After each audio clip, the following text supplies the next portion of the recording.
Okay, good. Hi, hey, all right. It's working in yours too, David. So it didn't work once. Very good, beautiful. Special spot right here. Yeah. Remember this seat? No, this is your spot. I'm saying whatever. Like right here is exactly where. It works. Oh, So, and this is the spot. This is Now the this is the spot. spot where- Perfect this is the, transmission. Yeah. Okay. Joe, you have your tefillah piece. David, you have the tefillah piece, right? The piece on prayers. You don't? Okay. All right, so let's just do a quick recap of we started this conversation. Mark tefillah, amen.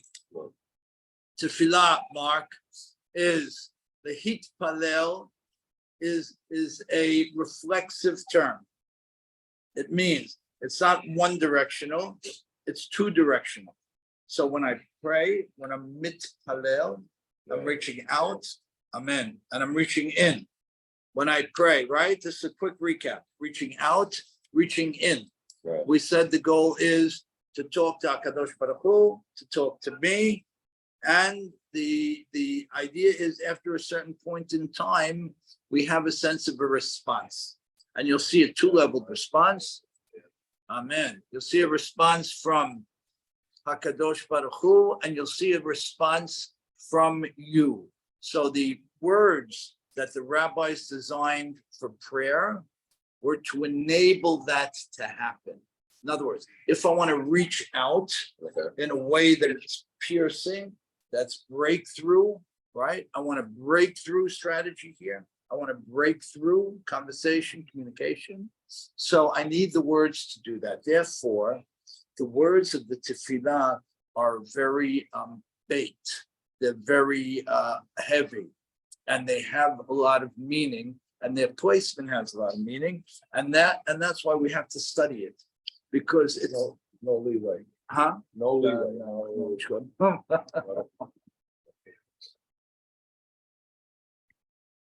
Where do we find leeway so far? Where's the leeway? Huh? No words. We're going to go with one giant headline. Words in Judaism, words are the most powerful thing in the world. Words are. Right? And that's why we work so hard on the words in the Chumash. We're going to work hard on the words in the Tefillah.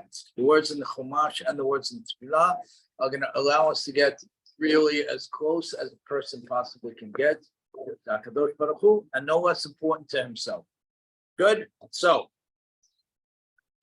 the Berchot HaShachar specific focus is to self-empowerment. The Berchot HaShachar, the morning Berachot, the focus is self-empowerment. Okay? Mark, you have an English Hebrew Siddur nearby? Okay, so open up to the Modeh Ani. Let's learn something that we all know and say and often think about, because we've said it our whole lives. Let's learn it again together. Okay, we're all on. We're good. Modeh Ani. Mark, the first thing when you open up in Shacharit in the morning. I got it.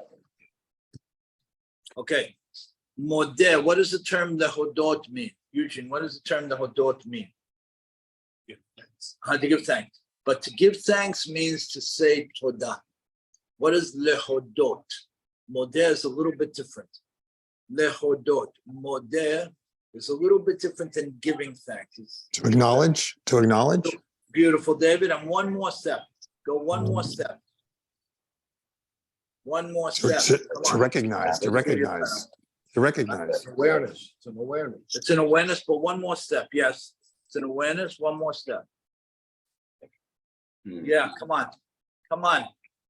Lehodot means to proclaim. Lehodot is to proclaim. I proclaim before you. I'm standing up. I'm making a proclamation. A proclamation is it's different than thanks. How is it different? Well, you're making an assertion. I'm making and Proclaim or asserting. say. Yeah. It's like a testimony. Beautiful. Beautiful. It's a testimony, right? I'm standing up. I'm standing strong. I'm testifying. I'm proclaiming. Yeah, I'm making a testimony. It's not testifying. I'm making a testimony to something, as you said.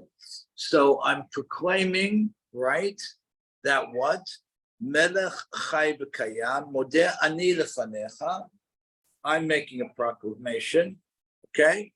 Melech chai b'kayam. What are the terms Melech chai b'kayam mean? Living king, that's established. So chai means living, and kayamut means and this interdependency of the dependency of the world on him.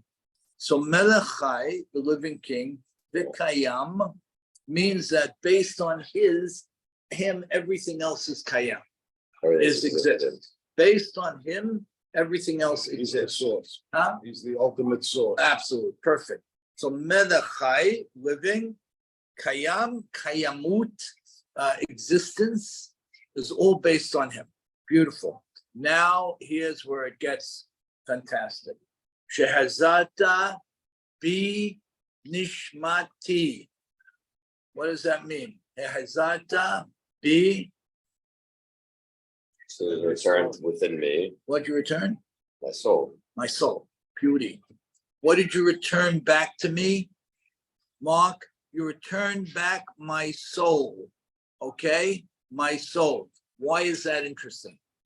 Because in order for it to be restored, it had to have left. Okay, beauty. It had to have left. So we talked about a little bit how a portion of the soul leaves and comes back. Beautiful. And why else is it a little bit of a surprise? What do we say that sleep is in terms of the body, the physical side? Recharge. That's a recharge and 1/60th death. right? Huh? 1/60th death. That's right. 1/60th of death. 1/60th of death. We say that sleep on a physical level means the absence of life to some extent as well. So the question that the rabbis raise is, well, why didn't we say, Shehazata bi gufi? Why didn't you give me back my body? By the way, that's not a guarantee, right? It's not a guarantee to wake up every day. Inshallah, we do for 120 years, but it's not a guarantee, right? So, but we don't focus on that at all. We focus on the neshama being given back. Now tell me why. And let's do one more word. Bechemla. What does chemla mean? It's completeness. Huh? It's completeness, like it's totality. Totality, but what? Okay, huh? Love. Love, right? Love, Like a- care. Okay, beautiful, beautiful. Now, Not because why of do me. we stand up each morning and make a proclamation of thanks that you gave me back the non-physical part of me and not the physical part? Even though the physical part, again, not a guarantee. Why do we do that? Basically, Huh? the simple answer is that if you don't do that, you're taking for granted that everything is coming to you. Your life, we'll go to sleep, you're gonna get up. Beautiful. If I didn't make any proclamation of thanks, I'd be taking it for granted. But why is my proclamation focused to the non-physical side of me? Come on, so we're working. The non-physical side. Why? It's the only thing. That is your life. Huh? That is your life. That is you. You are your body. That is my life and more. Yes, good. And But you've been given that from the beginning. So And? it's not completely under your control. good. And But the question now becomes, is not all of your soul has left. good. Good. There is a Beautiful. Piece that Beautiful. remains, otherwise you would decay. Right. So what are we talking about here? So we know the parts that leave, we believe, we're going to use for our terminology. Now, we're going to go further into it later on when we go more to the Kabbalistic side of it. But for our purposes now, we're going to use the intellectual portion of the soul rises up, right?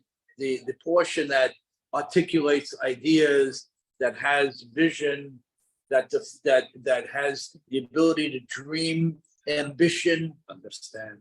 okay, but focus on the dream and ambition side. Focus on that. Why are we thanking God for that portion of the soul coming back. Because without it, what have you got? And with it, what do I have? Beauty, You Joe. have unlimited potential to do more for yourself. Beauty. And therefore what? Therefore, that's why you're thanking. Because you And have a- therefore what? You're exactly right. Go one more step. And therefore what? And ask, With it, huh? asking for God's mercy. No, I'm thanking God for giving me back this portion of my soul, which does what? That's you to a better place. It Gives you gives the you- potential. It to gives do me more. the potential to do more. It's God's soul, and that's like Sailor Moon, Well- whatever. So it's like, you know, to do godly things and to bring that. I stuff. could do Can I godly distinguish? things. Huh? So we are saying that the part of the soul that's leaving is not the part that keeps us alive, because the live part is still in us. But this is the part that is sort of our, I don't want to call it our thought process or our aspirations or our new hopes for the day. But is that the part that's refreshed? Yes, perfect. Now take what you're saying, David, couple it with what Joey's saying, and tell me why we're focused on this and why it's absolutely essential. Because without it, you have no hope. You're one Without- thing short, huh? What am I missing? Okay, go. Okay. All right. We weren't missing anything. What would I be doing here, right? Come on. I'm going to compound the question and give you the tip off for the answer. Bechemla, with love, with mercy. I put the period in. That's my period. So generally speaking, it's a comma, but I don't want you to read it as a comma. It's a strong comma. I put a period in, okay? I want you to read it as a period. All right? God believes Shehazad, in us. huh? God believes in us. to even give it beauty. back. Rabba emunatecha, great is your belief in me. People read this as if the comma isn't there, certainly as if there's no pause. And they say, Rabba emunatecha, they forget that the subject of the sentence is me, and they make it God, and they think they're saying, God, great is my faith in you. It's completely wrong. It's great is your faith in me. Great is your faith in me. Now, go back to what you said, add one more piece. What you said was that that portion of the soul goes up to that domain of ideas, of possibility, of opportunity, right? And comes back down, and I acknowledge it, and I thank God for his faith and belief in me, and therefore what? I'm able to do things for you, You're able to do? things for you And not only that, and for myself. and for myself. Now, goes like this. Ricky 1 wakes up in the morning, blows through the Modani, maybe says it very quickly, doesn't think about it, or says it with the wrong understanding. Ricky 2 says it this way. You tell me the difference in a person's perspective, opportunity, level of ambition, person's day. You tell me. All those things. Huh? It's enhanced. It's energized. It's All of that. energized. Charged, My you're day is charged, energized, yeah? you're charged. I'm charged, I'm inspired, I'm empowered. This is so powerful, the Modani. If you give it the proper time. Exactly. Proper meaning. If I give it its proper time and its proper meaning, it is a life-changing handful of words. Well, it also implies, or it may mean that I am worthy of receiving. You know something, Eugene, I want you to ditch that altogether, excuse the term, because once we say things like that, then we leave the door open to say we're not worthy. But that's not what it says here. The rabbis didn't write this for You're the people, trusting me to give it back to me. huh? You're trusting me to give it back to me, You're trusting me to give it, to give the soul back. You're trusting You me gave that it- I will take Wow. care of whatever it is. very Doing it good, with- very good, But but this is. Not this is really a trust. guarantee, huh? What? Hashem's doing it with mercy. I mean, he's doing it not because you deserve it Not- necessarily. But there are people who unfortunately pass away When, during their sleep. when it's over, it's over. Yes, So when it's this over, condition, it's when it's over, it's over. Got it. Right? But until that point, it's unconditional. Until the point that it's not, that the path has ended, after 120 years, God willing. Until that path, it's unconditional. I don't want you to think that there's conditionality tomorrow or Wednesday or for the next, God willing, 50 years of your life. No, don't think about that. It's not, because then you qualify it. Okay, now, the person who has this, who brought with him all the challenges of yesterday. How was his day? You got Ricky 1 and Ricky 2. Ricky 1 brought with him all the challenges of yesterday and said this without thinking about it. Ricky 2 brought with him all the challenges of yesterday and thought about it. What's the difference? He's got to jump in his step. He's got to jump in his step, right? He wants to embrace the day. He's looking forward. He wants to embrace the day. He's not hunkered down. He's not constricted by all the stuff that real life, which is very complicated, brings with it. Because now I know that my intellectual piece of my soul, at minimum, has been recharged, has been given new insight. And that perspective reminds me, and this is the key, it reminds me that I am not limited by the four walls of my current physical story. I am not. To get into that mindset, you have to get up and. Beautiful, pay Joe. attention. Grand Because if slam. you don't do that, You're stuck. I'm stuck. I'm stuck in the practical world. Now, do we I have wanna to go- live in the practical world? Of Yeah. course we do. We have to manage the practical. Of course we do. 1,000,000%. But am I limited by the practical? Look, you can't jump off a 40-story building and land on the ground and walk down the block. Obviously, not. But many times in life, we get stuck in this moment, in yesterday's story, and we don't have the gumption, we don't have the inspiration inside to claim a new day. so sometimes you want to. Rabbi, I have a question. That's right. You want to pull your covers This over is your head. This is the tip to help you get up. and go after it. Fantastic. I have a question. Before you skipped, not that you skipped over, but when it said Melech Chai V'Kayam, Keter Shlomo, in the English says it's living and everlasting king. Right. And yet we talked about everything exists because of you. So I wanted to, how did we sort of derive that from Melech Chai V'Kayam? What is it? Melech, right? Our king. Chai means lives forever. Mhm. And the term kayam, David, you're going to see the term kayam a lot. Kayamut means that the one whom enables existence. Kayamut or kiyum, when you see that term, and we'll tease it out a little bit in the Pirkei Avot, because you see the term used in different ways. When you see the term kayamut, it means that based on that X, existence continues. Okay, so God is not only eternally alive, but existence is dependent on him. Kiyum, kayamut, existence is dependent on him. Beautiful. Again, yeah. But can you make also the, not the claim, but the extension? That if God gave it back to me, means that you trust that I'm able to surmount whatever challenge. Oh, yeah. So Perfect. that's the worthiness. Like you believe in me, I should start believing in myself. There you go. That's it. That is it.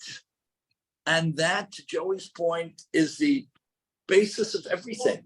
Basis of everything. How many people have I met in the last 4 decades who have the brains, have the tools, they don't have the belief. They don't have the belief. What happened? Yeah, they couldn't get off the mat. Perfectly said. They could not get off the mat. But one thing, you have the skills, you have the training, you've articulated the plan. Come on, why can't you push the button? They lost their confidence. And you know something? The rabbis were aware of this from 2,000 years ago, in a world that was infinitely less complicated than today. In a world where today, to have confidence is almost a liability in America. It's almost a liability to be proud, to be strong, to be assertive. There's a lot of proud people these days. Yeah, different kind of pride, right? Different kind, true. So the person who says this, reminds himself or herself that there is a much greater possibility that's inside of me. And again, I have to deal with the practical, but I can never, must never be limited by the practical. I always have to set my sights high, beyond the practical, beyond the realistic, because great is God's faith in me. And the point, the thing that defines and charges my life is not my physical body, and it's not my intellect, it's my neshama. That's what defines my life. We say it all the time, right? What's the real part of me? My soul, not my finger, right? My soul. We all say that a million times in life. Right. So now I'm changing my thought process. What do you say? It's beautiful. Good. Now, gets better. Okay, that's good. It gets better. That's better. There are two other things that the rabbis say should either be said or thought. Okay, look at the next line on the page. Eugene, you want to read it? The next Hebrew line? Oh, you may not have it there. My apologies. I'm sorry. Look at the last line on my page. Next line on my page. V'ahavta l'reacha kamocha. What does that mean? V'ahavta l'reacha kamocha. Love yourself. Love your friend as you love yourself. Beautiful. Not Love as you- your doesn't friend. say as you Yeah. love your friend and you love yourself. In As other you, words, if you love your friend, as you love yourself. doesn't say I as. typoed. Okay. I mean, like you As, love it's yourself. as, correct that. I'm sorry. Love, it's that's a typo. It's love your friend as you love yourself. My apologies. Hmm. Love your friend as you love yourself. David, what are we doing with that here? I'm struggling. I'm trying to understand why it's inserted here. There's so many things you could say, and here's one thing right now. I don't understand why it would be here. I'm so happy. That means we're breaking ground on new stuff. Come on.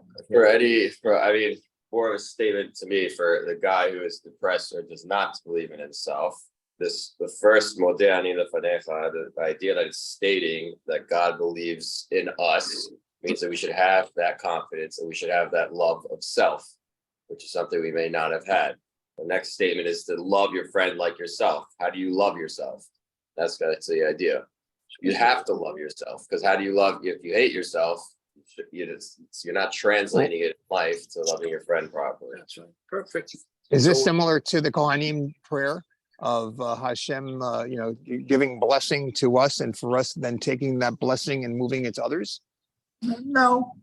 Over No? here, it's very simple. The Different. subject of the sentence is me. To Saul's point, love your neighbor as you love yourself. As you love yourself. When I ask people, do you love yourself? I like myself. What are you talking You're about? having a bad day, Rabbi. It happens. I'm having a bad day, but you still got to love yourself. By the way, this is not a given. I didn't roll out of bed 40 years ago and love myself. I don't think most of us did. This is a life process, and particularly in this country, it's much harder here than in many other places because we don't have this orientation. So love of self does not mean hubris. It's not arrogance. In fact, it's the opposite. I love me unconditionally, whether I had a good day and a less good day, whether I hit a home run, whether I did nothing. The love of self is absolute and unconditional. Let's go back to Okay. logistics for a second. Yeah. I was told that you get up and you jump out of bed and you say more there quickly. I would think now that you can't do that because you're not you got to get your mind right to do it. I would almost think you have to stand when you're saying. I said I would almost think you have to stand when you're You should. saying this. You absolutely should. And don't say any of this stuff. Right. Don't say any of it. Give yourself a couple. They gotta want get you to your do bearings. it immediately when you get up, but don't do it quickly. Get your bearings. Yeah, get your bearings, right.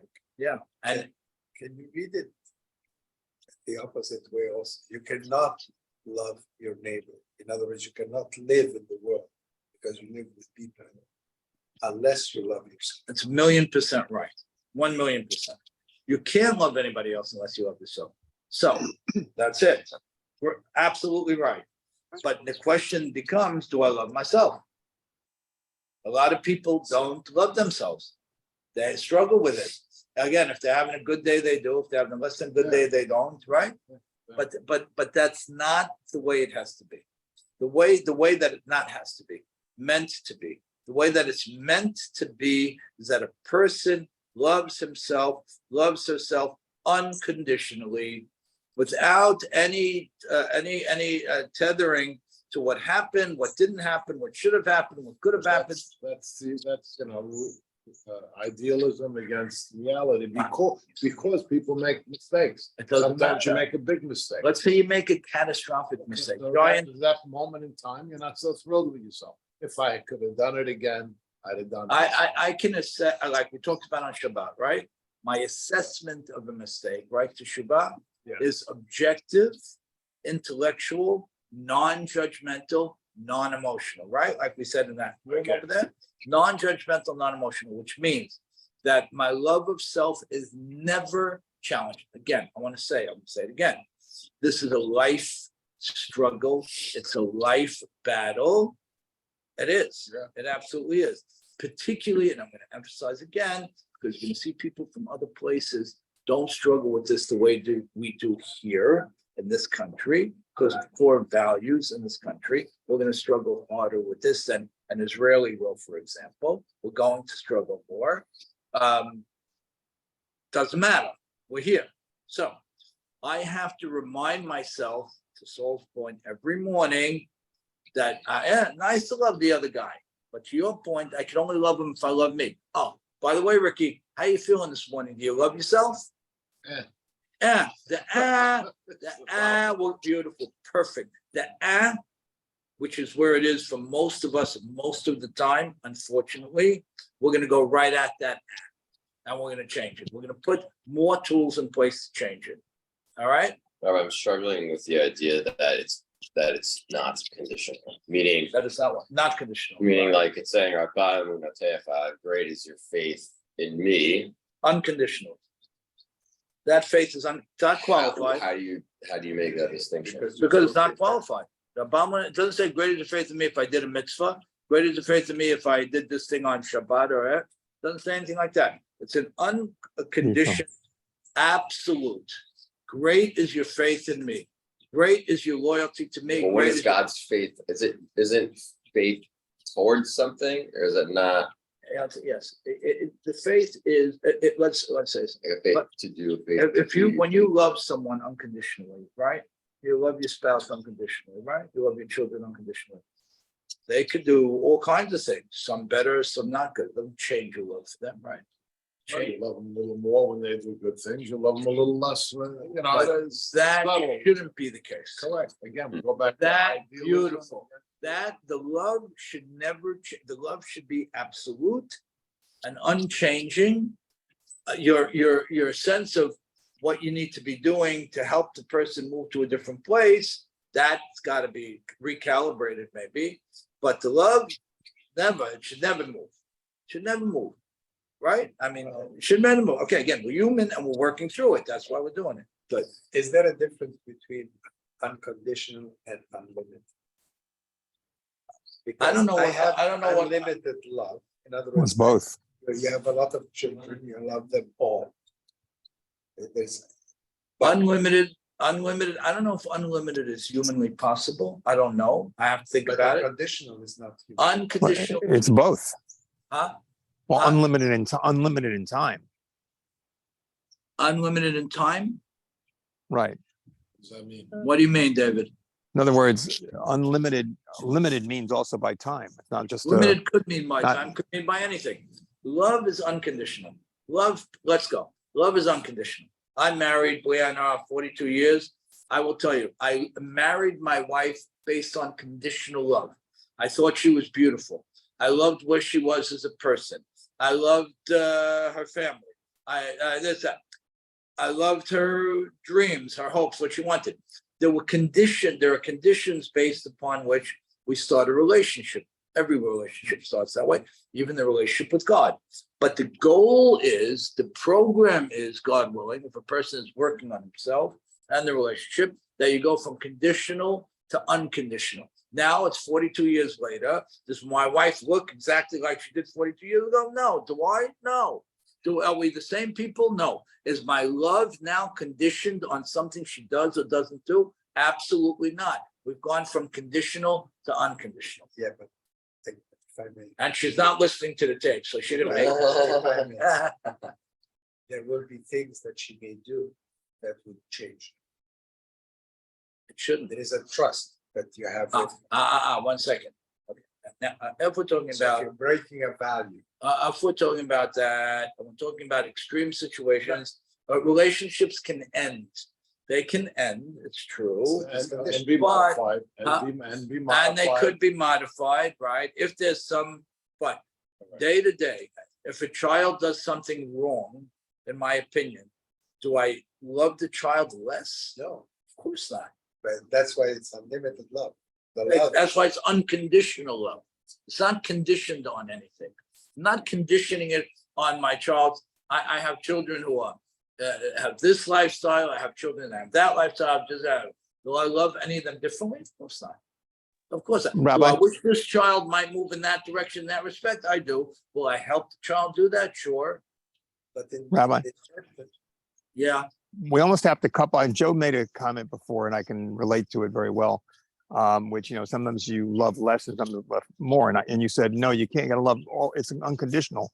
And if we take Hashem's the perspective that everything that's happening to us is for our purposes, then our child's difficulty is even a test for us as well. And it's good for us and it's helping us to grow. So in essence, it's all good, but we get confused with the actions of the child and our own thoughts. But if everything is for us from Hashem, then the child situation is there for us purposely. You're right.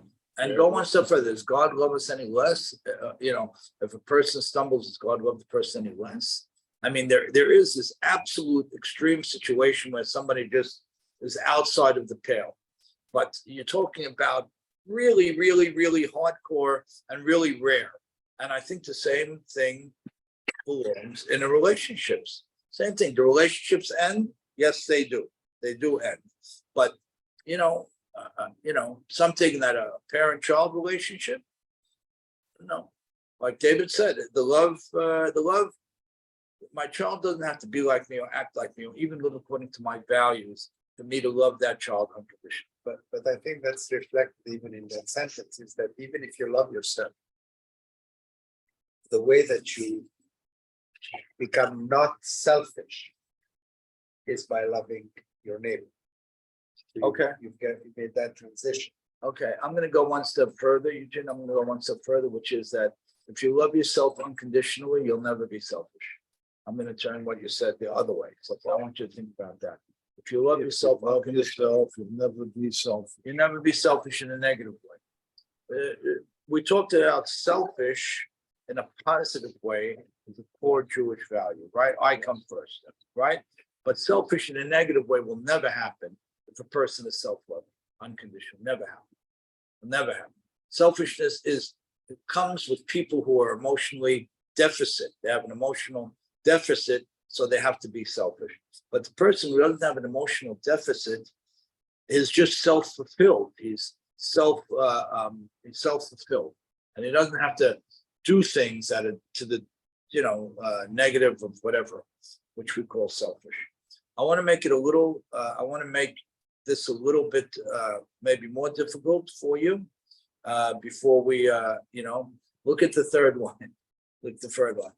לפיכך, כל אחד ואחד חייב לומר בשבילי נברא העולם. The third phrase that we say or think every single day is the world was created for me. What do you want to do with that? Wow, that's a tough one. Oh yeah.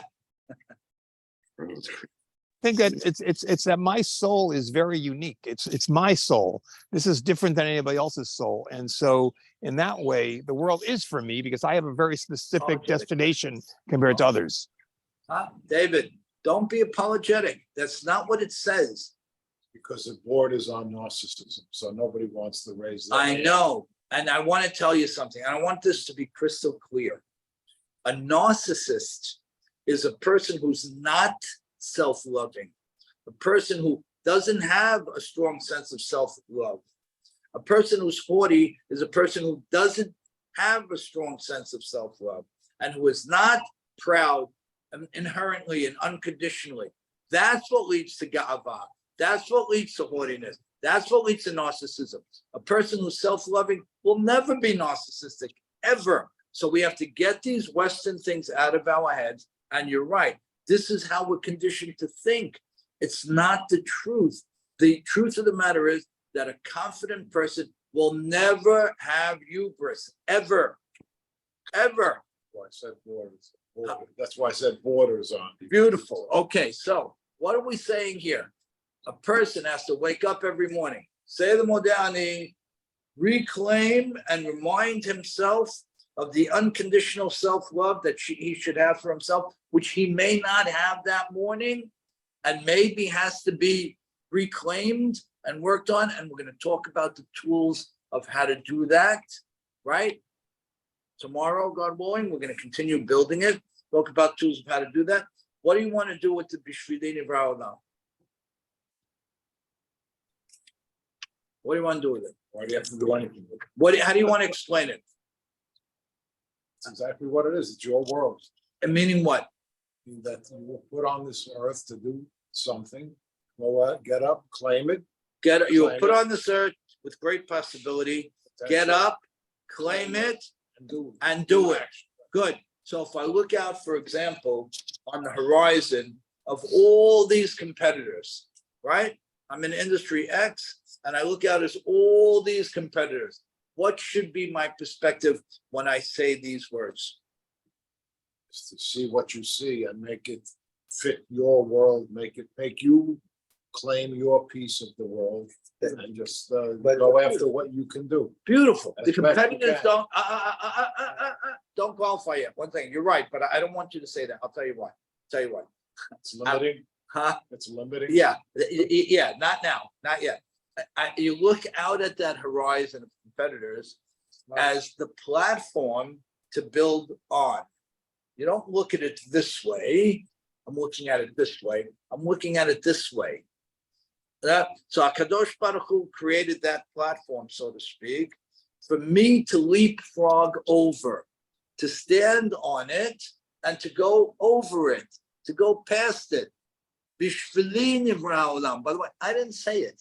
The rabbi said it myself, Sanhedrin. And they go further and they say, that's why man was created as a single entity. Why didn't God create humans? Create a couple million people, get things moving, right? Why does God create one person?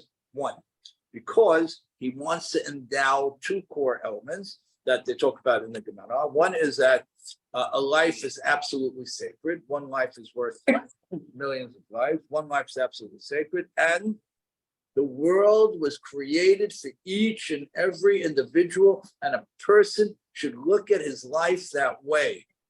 And I have great possibility because God really, if I do my thing, God would be happy with having had created the world just for me.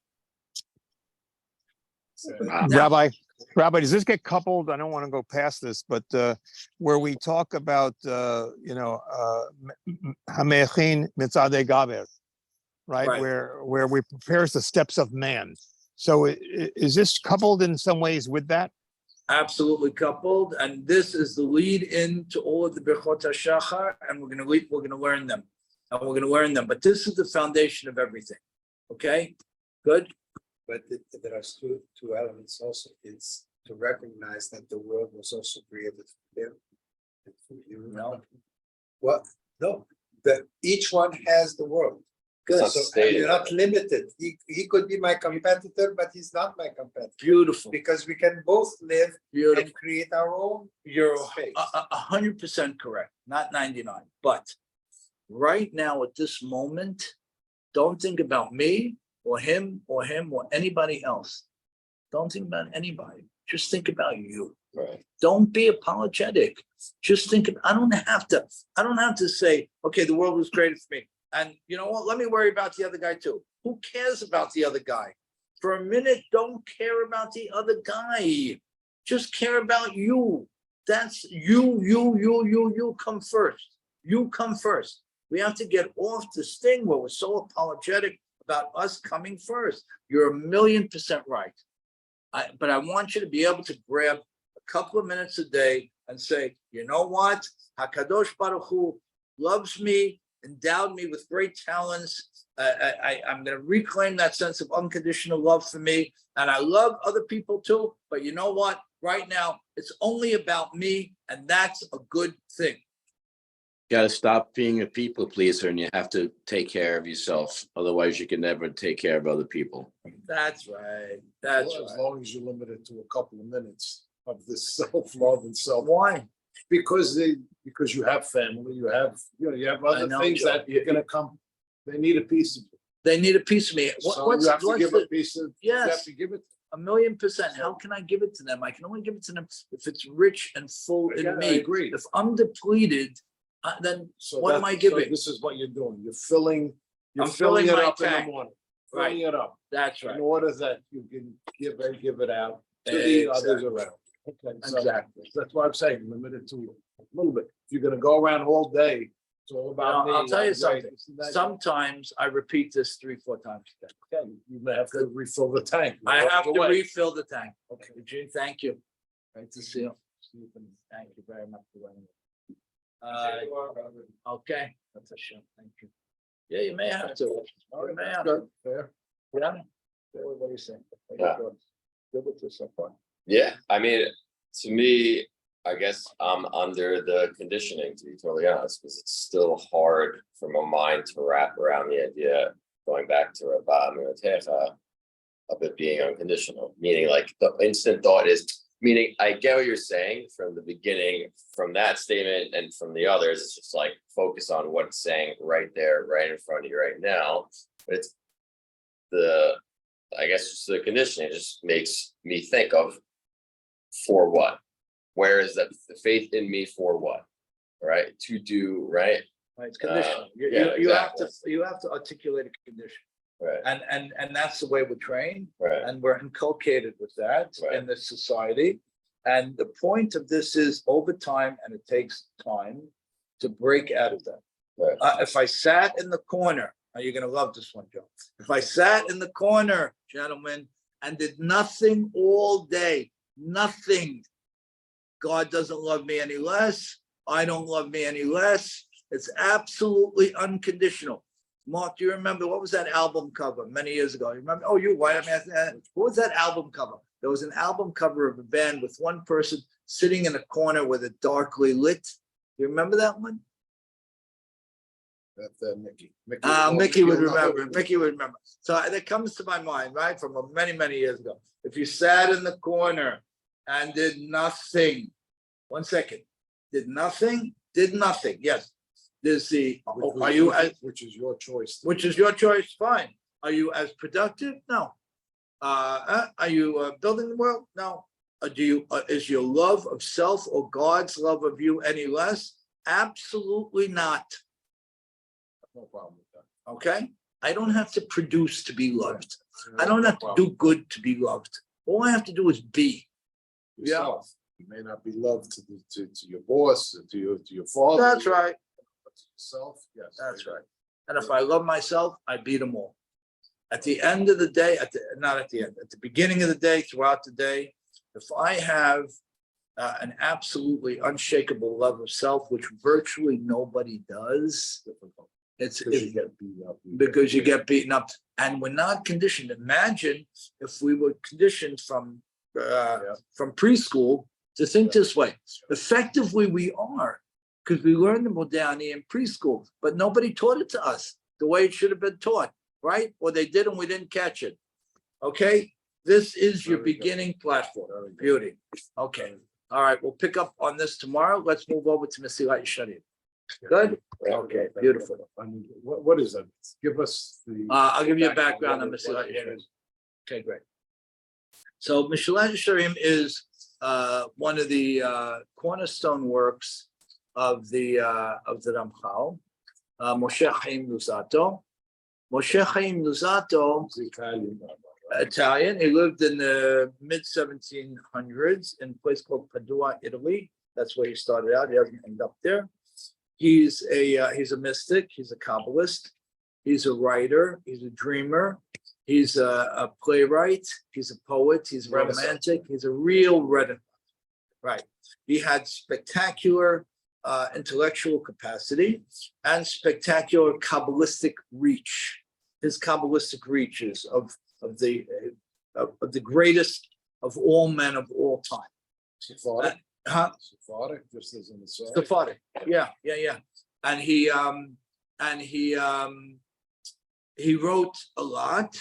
Some of what he wrote, unfortunately, was destroyed because people were threatened by him.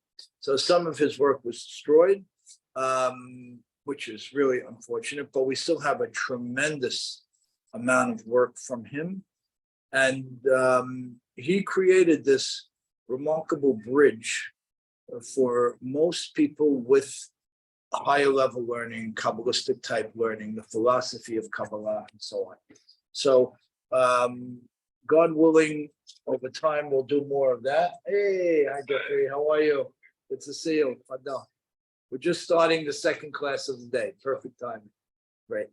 So one of his cornerstone pieces, by the way, I don't know how long you guys can stay on as long as you can. Whenever you can't, it's fine. One of his cornerstone pieces, did you on Mesilat Yesharim yet? You did. Okay, beautiful. So one of his cornerstone pieces is the Mesilat Yesharim. Okay, we're picking it up in the area of Hasidut. The area of Hasidut. What does Hasidut mean, Jeff? You remember? Piety. Piety. What does it mean in the context of the Ramchal and Mesilat Yesharim? Flesh it out a little further. What would you say?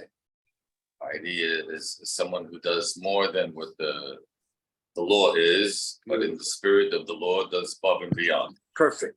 The piety or saintliness, which the Ramchal is talking about now, is someone who does more than the law demands in the spirit of the law. Beautiful. Perfect. Very good. More than the law demands. Now, from the perspective of the Ramchal, Hasidut, Midat Hasidut, is not something that people can do all the time or should do all the time, right? But to the extent that it's appropriately done, when it's appropriate, it defines the person and brings the person to a much higher level. Now, That's appropriately done. when it's appropriate, supposed to. yeah. Now, I'm going to give an example. When Midat Hasidut must never be done. Okay, and Shlomo HaMelech writes this very carefully, very clearly, and the rabbis weigh in on us, and I'll raise my hand high. I've made this mistake so many times in my life, and it's caused me immeasurable grief. And my father begged me when I was 25, 26 years old not to do this. The place that Midat Hasidut, that saintliness, does not belong is in business. It does not belong in business. Meaning, what happens when people go beyond, oftentimes what happens is that it's misunderstood. When you do more than you should, when you extend yourself more than is appropriate in a business, in this business context, it will be overwhelmingly, the expression that Shlomo HaMelech brings is, Al te'eh chasid habeh, don't be too much of a saint, the mad shomem, because you will be destroyed by it, as will the person you thought you were helping by doing this. Guilty, Guilty. guilty. Can you give an example with you? I'll give you an mean to me example. being mavater or something, you shouldn't be Beautiful. mavater. Beautiful, excellent. Yes. Hey, all right, we just started Mesilat Yesharim. Perfect time. You guys all know each other? Joe Shalom, Oh, hi. Jeffrey, you know him? I'll give you an example. Let's say, Joe, we're in the Midat Hasidut now, right? Saintliness. And we're talking about when Midat Hasidut, doing above and beyond what's required, is not only inappropriate, but will bring, in the words of Shlomo HaMelech, destruction upon the person doing it and the people he thought or she thought they were helping. So in business, let's say, right? These are the criteria of the business. This is the criteria, of the business, right? We're in the retail business. This is the way the market functions in retail. Okay, let's say. This is the way the market functions in retail. I'm going to give you a broad example and then some specific one. This is the way the market functions in retail. This is the responsibility of the supplier. This is the responsibility of the shipper. This is the responsibility of the retailer, right? Just to simply oversimplify over. Good. Nobody should do more than what is the general market conditions of what they're supposed to do. Okay? The manufacturer shouldn't ship. The shipper shouldn't sell. Okay, I'm giving you a very, very simple example just to set the platform. I'm gonna go more. Okay, so the in the frying pan, so to speak, of retail. Hey, come sit over here. I can come sit over here. In the frying pan of retail, for example, everybody knows their role, and people do what they're supposed to do and not more. Because if somebody moves into the other person's domain, we're gonna have a problem, right? What do you mean? I'm the shipper, you're not the shipper. I'm giving you an oversimplified example just for a minute, just to set the ground. A very simple example. Manufacturer, shipper, retailer. I do what I do, you do what you do, she does what she does. That's it. Plain and simple, right? I don't encroach on you, you don't encroach on him. Fine, basic case, good. Let's go to a different case. Let's go to a real estate case, right? Where you're investing with a group of people, let's say, right? Let's say you're the managing partner on the thing. You're the managing partner. And you hit some bumps in the road, right? You hit some bumps in the road. And you say, you're going to act l'fnei mishurat hadin, you're going to act in midat chasidut, in a saintly way, and you're going to protect your partners from this issue. And you're going to keep the issue quiet until you fix it. I would say like you're funding the small hiccups in the meantime. You're not making a cash flow. Right. You're not making cash You're call. just covering it because it's. You're covering it. Not a big deal. You're covering it. Now, when it comes out, which it will, what do your partners think? You misled them. By the way, I did it. I did it. And my partners said, well, one second. We're all big boys. You had a problem. Tell us about the problem. You tried to fix the problem. You couldn't fix the problem. Now we have a bigger problem. And now we think you misled us and you didn't tell us about the problem when you should have told us about the problem. You misled us. And you know something? They were 100% right. And if I listened to my father 40 years ago and I didn't do that, and he begged me, I'll never forget, we were in the store on Broadway, standing right in the linen section. And he told me, son, I'm begging you, your values do not belong in business. You're making a mistake, please. And I said, he's 65 and I'm 24. Who knows more? What is he now? Of course I know more than him. I'm the guy who went to yeshiva. What does he know? What does he know? How foolish that was. And I didn't make the mistake once. I made it a few times. And it cost me more than anything. It cost me the trust of people. Because when you go too far, when you try to cover, people think that you're covering up something. They don't think that you tried to help. Even if I fixed the problem, let's say, and it turned out okay, they would still say, what's that again? No, to use the street expression, we're all big boys. What are you talking about? Okay, you're the manager, but you're not the, open your mouth and share the problem. One of the very, very successful business people in the community told me something at a certain point that I wish I had heard before, but he told me, how are you? Good to see you. Okay, come sit over here.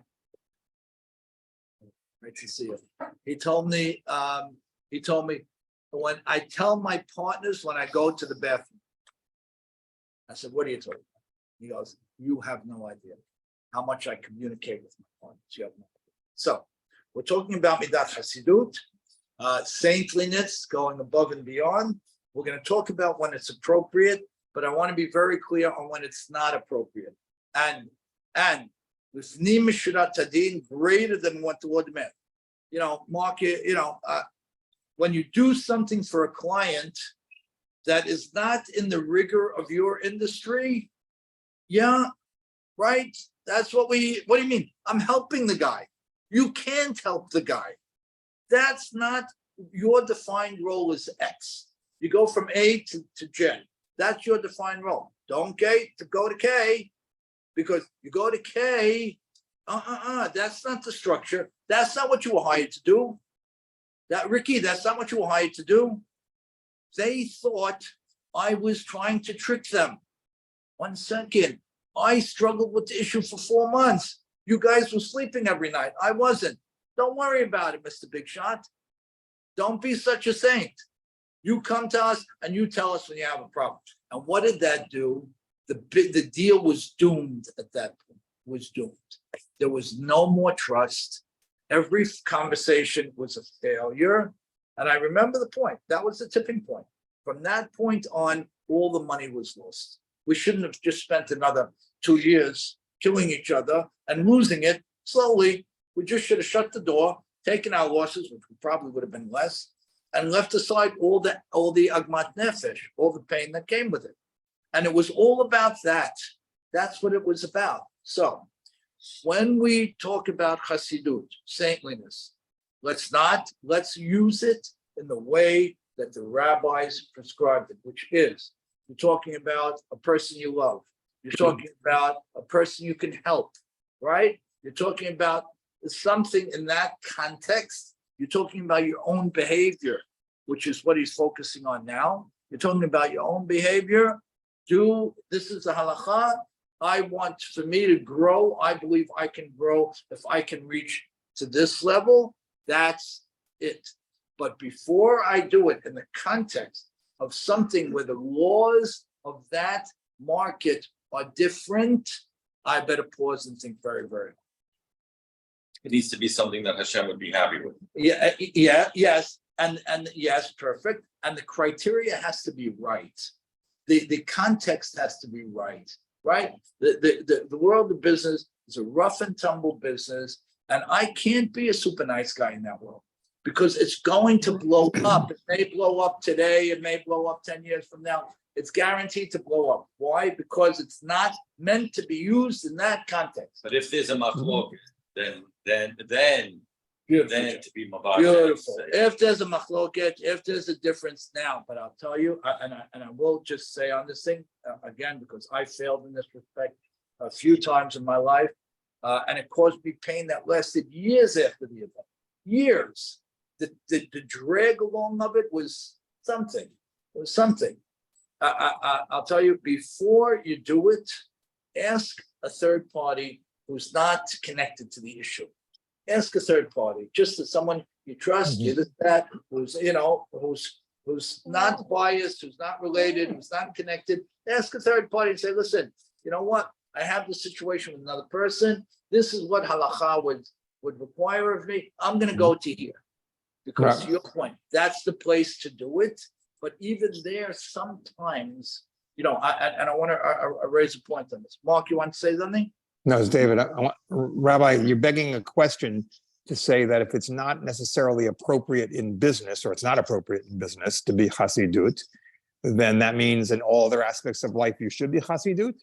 No, to Jeffrey's point, I'm saying no. I'm Okay. saying if we can, if it's appropriate, Beneficial huh? and beneficial And beneficial both parties. to both parties, Benefit. super. If we can, if it's appropriate, if it's beneficial, wonderful. But Well, sometimes we think it's beneficial to the other person when they might not think it's beneficial to them. So it's important for us to understand whether they might think they might benefit from it, like a child. Sometimes doing too much for the other person is also a problem. It cripples them also. It cripples them. It cripples them. And that's why we have another term that is really shouted at us in Megillat Rut. Some of us did Megillat Rut together. If you remember the term of mutuality, right? What does mutuality mean? What would you say? Benefit, mutually benefit, is that what you mean? Yeah. So what would it mean in this context? What would you say? In the context of Of what we're talking about now? Talking about saintliness and doing more and overdoing for the other guy. win-win. Win-win. How do you do that? To your point, huh? By making sure that one doesn't benefit and one I, does they both not, benefit. one Yeah. loses. yeah, the person I'm helping, I always give that person the opportunity or at least the sense that he or she is doing for me, right? Because then the saintliness is a destroyer. If this person thinks it's one way, and I don't, I tell the story and I'm gonna tell it again. I told it a million times, but I'm gonna tell it again because it's a very important story. When I was learning in Israel for the year, my rabbis told me, go to Mashad Inn once a week, if you can, buy a book. And that's what I did. Not every week. 1 week I went, I bought a book. 2 weeks I skipped. I bought 2 books after that, which was really a very insightful guidance that he gave me. On the way, there was a lady, very poor lady, who sat on the floor with a basket of dead flowers in water. They were dead. Flowers were dead in water, right? And she charged like a lira at the time. We didn't have shekel yet. It was a lira, right? So you could have paid her the lira and left her the thing. What am I gonna do with dead flowers, right? Or you take the flowers. Of course you take the flowers, After you're gonna have dead flowers. right? You're gonna force her to have to get new flowers. Right. Now she No, did something for you. Gave us something. Feels like He he's wants to give you productive. something. That's right. It's mutual. He wants to make Yeah. sure Productive in the matter. you got Right, your huh? money's worth. Feels like she was productive. in the matter. Beautiful. She was productive in the matter. But you're out for giving her a That tzedakah would have been the wrong thing here. Beautiful She job. doesn't want If to- I did tzedakah here, I would have made a mistake. If I was saintly here, I would have made a mistake because you stole her ability. There's someone who I speak to every so often. He tells me at the end of the time we talk, can I get you a cup of coffee? Duchet. I had 14 cups of coffee. I don't want a cup of coffee. You know what? Get me a cup of coffee. Get me the cup. You let them do you. Yeah. They Why? want to do. Because, so that's why, to your point, Lifnim Mishurat Hadin or saintliness is more appropriate on a Ben Adam Havero level, between man and man level, than it is on in a business context. But even here, it has to be smart, it has to be qualified. I have to be thinking, how do I think about putting the other person first? By thinking about how I can allow them to give back to me. What did Boaz and Ruth, what was going on there? And what did Ruth tell him? I'm not going to be like one of your shifchater. I'm not going to be another concubine. Let me make it clear to you, Boaz, it ain't going that way. And Boaz tells her the same thing. I would never treat you that way. She tells him, I'm not a miskin from Moab. I'm not just Naomi's maidservant, and you're going to teach me that way. You're going to bring me in as a full-fledged wife. Otherwise, we have not done. Wait a minute, Ruth. You're hungry? No, we need a redeemer here. We got to open up these fields and give you and Naomi your income back. No problem. We're going to do that, but on equal terms, she says. And that's why we say that Ruth is the Gilgul, is the reincarnation of Tamar, who had relations with Yehuda on not perfect terms, right? They were surreptitious. She came around the back end. And Tamar is a Gilgul, a reincarnation of the daughter of Lot, right? Who has relations with her father, also not on the up and up. And now what ends up happening, Ruth corrects it and she makes it balanced and mutual. And that absolute mutuality is what enables her to create the lineage of the king and ultimately the Mashiach.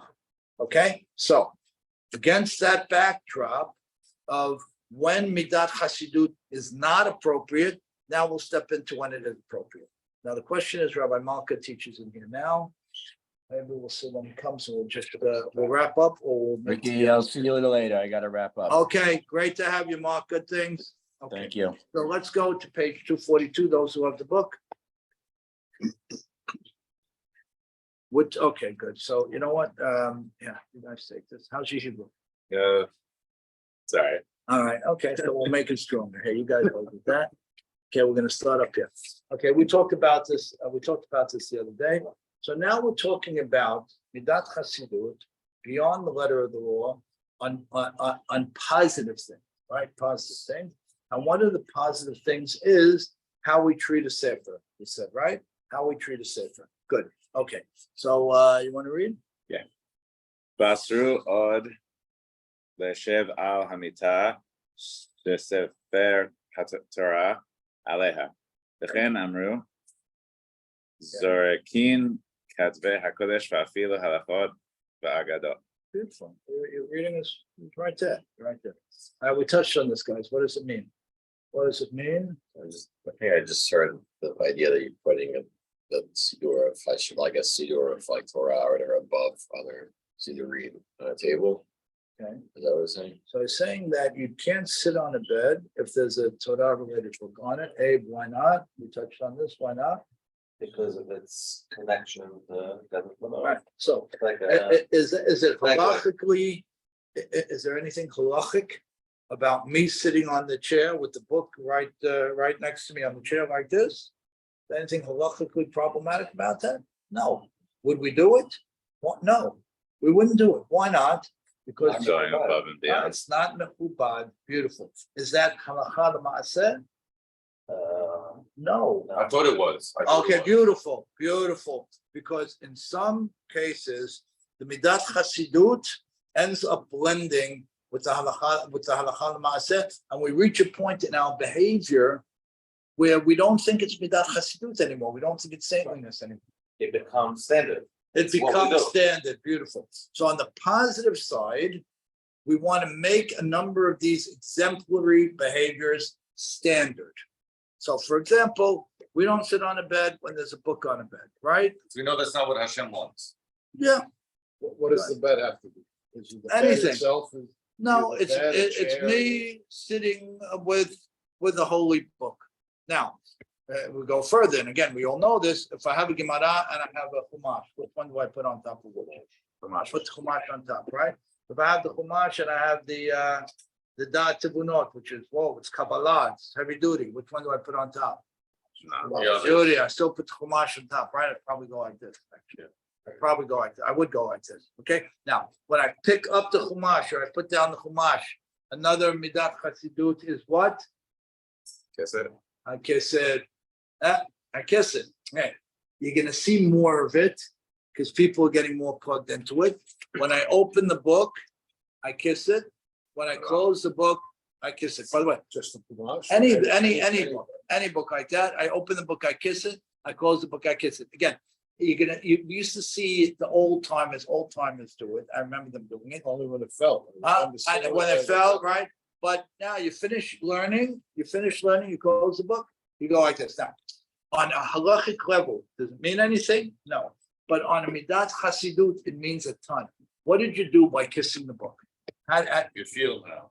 Or you close it. Now you feel. You by externally, you showed love to the book, to the Sefer, and with respect, you feel it more. Good, beautiful. It's another tool of awareness. It's another tool of awareness. One other quick thing on that. When we mimashmesh the tefillin, we said what? Same thing. Kiss it, umpteen times. Right? Maran says you should be doing it every minute in the prayer. It's impossible to do. But Al Pi Maran straight. It should be mimashmesh constantly. It's impossible to do. But on the That's actually. yeah, Shulchan Aruch straight. Mimashmesh every minute. Can't possibly do it. So then the rabbis, some of the other rabbis back off, they say that when you're saying Kiryat Shema or the Amidah, your awareness that you have the tefillin on you is so elevated that you don't have to do it. I.e., in Shabbat, which we do it, Shatam Noat Ayadecha, we do it, right? But he says maybe then you don't take it. Have a great day. But other times we have to do it many times we can. Good. Okay, let's keep going. Basru lahakiach nevi'im uchtuvim al gabe chumashim hen ela devrim shasru chachmenu זכר לברכה לכל עדת ישראל, והחסיר יש לו ללמוד מאלה ולהוסיף עליהם כהנה וכהנה לכבוד שם אדוני אלוהיו. So what is it saying here? Abe, what is it saying? Is talking about, even further than the Sefer Torah, now he's talking about Nevi'im and Ketuvim. That, you cannot, You're saying, you know? You're talking about doing a similar thing with those, Yeah. things, right? Similar thing. So it's not only the, it's also what the Navi wrote. And it's not only what the Navi wrote, it's what was written through certain experiences that came through the Navi. So he's saying any of these things should be treated the same way. Give me 1 second. I just want to make sure that from my heart to that. They finished like 15 minutes ago. They're probably still at breakfast.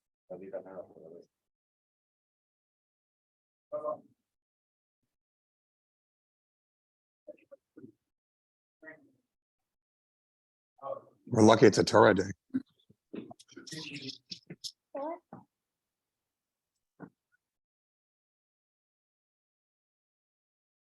Coming in here.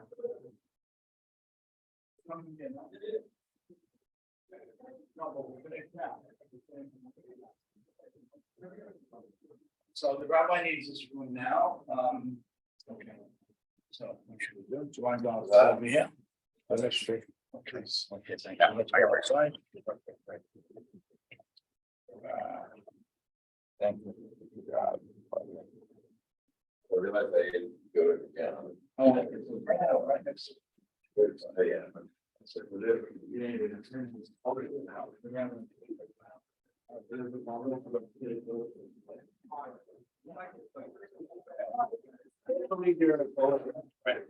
Richard, I have an idea with Ricky's play. You're on video, yeah. Maybe you should take this partition, put it here, and this way you guys can have a class here. Instead of coming in and out and in and out. What do you think? Joseph, should I take care of it? Yeah. Sam up at Richie.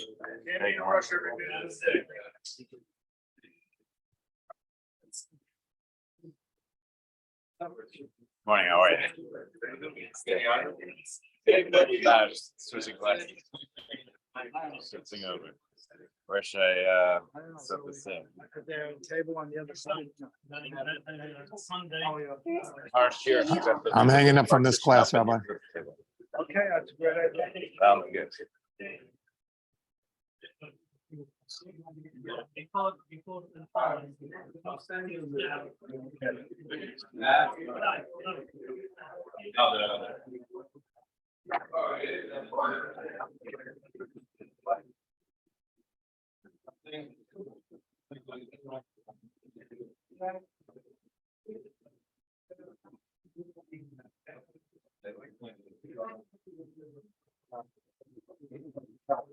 Part over.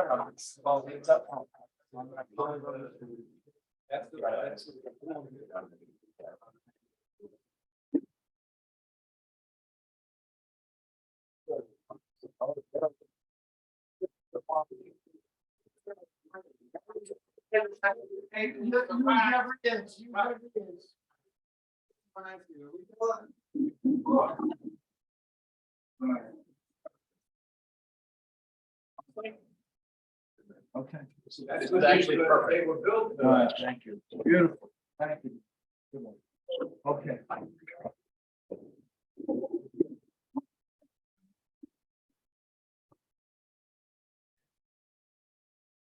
Let's sit him. Okay. All right, so we'll figure out the logistic.